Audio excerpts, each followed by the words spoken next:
In this video, we are going to study a steam thermal power plant. So a steam thermal power plant mainly has three primary inputs which are given to them for producing electricity. First is coal, second is air, and third is water. Coal is fuel air and it creates required heat energy by combustion in the furnace. Second, air is supplied to the furnace or boiler to accelerate combustion rate of the coal and to continue the flow of flue gases inside the heating system. Third is water. It is required in a thermal power plant inside a boiler to produce steam. This steam drives the turbine which is coupled to a shaft of generator which generates electric power as output of the system. So these three primary inputs are the basic flow circuits on a thermal power generating plant. Red color shows coal circuit, yellow color shows air circuit, and blue color shows water circuit. So first we are going to talk about the coal circuit. The coal is transported from coal supplying authorities to the coal storage yard of the generating plant. From here, the coal is delivered to the coal handling plants, means to the pulverized coal plants with the help of conveyor. After removing unwanted substances from the coal, it is pulverized into a coal dust.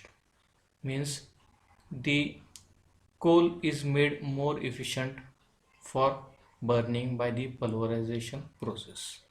After the combustion of coal, the ash is collected in a ash handling plant and then it is finally collected to the ash storage yard. Second, we are going to talk about the air circuit. So air is supplied to the furnace through the forced draught fans, but they are not directly transferred to the furnace or boiler. Before that, they are passed through this air preheater. In air preheater, the heat of the exhaust flue gases is transferred to the inlet air which enters into the boiler. In the boiler, this air supplies required oxygen for combustion. Then this air carries the generated heat flue gases due to combustion through the boiler tube surfaces. Here the heat is transferred to the boiler.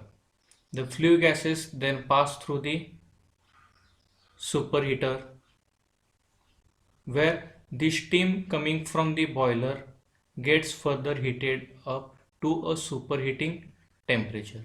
Then the flue gases come to the economizer where some of the remaining portions of the heat of the flue gases are utilized, increasing temperature of the water before it enters to the boiler. The flue gases then passes through the air preheater where a portion of remaining heat is again transferred to the inlet air before it enters to the boiler or a furnace. After passing through the air preheater, the gases goes to the chimney by use of a induced draught fans. Next, we are going to talk about the third circuit, that is water circuit.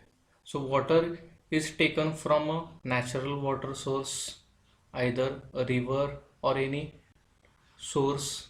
This water is then transferred to the water treatment plant where unwanted particles are removed from the water. This water is fed to the boiler through economizer.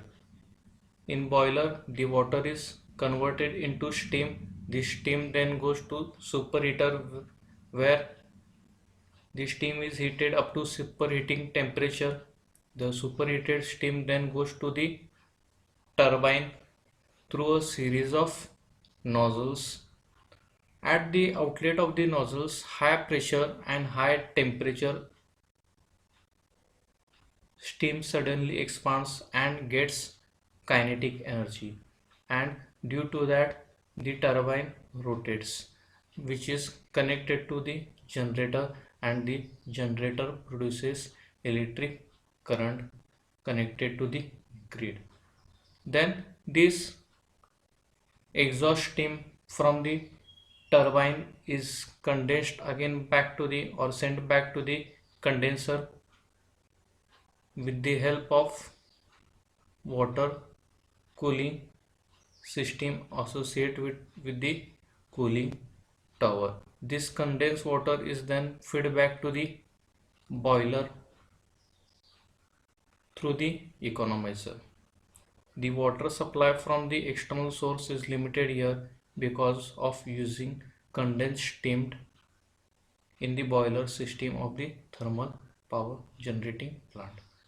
This steam or water steam circuit in this power generating plant is semi-closed circuit. Here comparatively not much water is required to supply to boiler from external sources, since same water is used.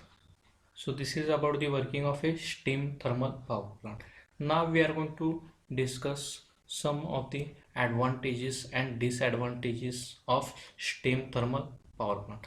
First advantage is less initial cost. So the steam thermal power plants have less initial cost compared to hydroelectric generating plants. Similarly, it requires less space compared to hydroelectric power plant. Third is less fuel cost. So the fuel cost is less compared to gas turbine power plants. Fourth, huge amount of power can be generated. So by using steam thermal power plants, large or huge amount of power can be generated. Last is cost of power generation. So cost of power generation is less compared to diesel power plants. So these are the advantages of steam thermal power plant. Disadvantages. So first disadvantage is running cost. So the running cost of the steam thermal power plant is more compared to hydropower station or hydroelectric power plant. Second, pollution. So it pollutes the atmosphere due to the production of large amount of smoke and fumes and coal or ash. Third is maintenance cost. So maintenance cost is more in this steam thermal power plants. Next is skilled persons. So here in this thermal power plant, skilled persons are required for erecting and maintenance of the power stations, boilers, or any mechanical parts. Last is land requirement. Land requirement is more in this steam thermal power plant as it requires storage of coal and ash.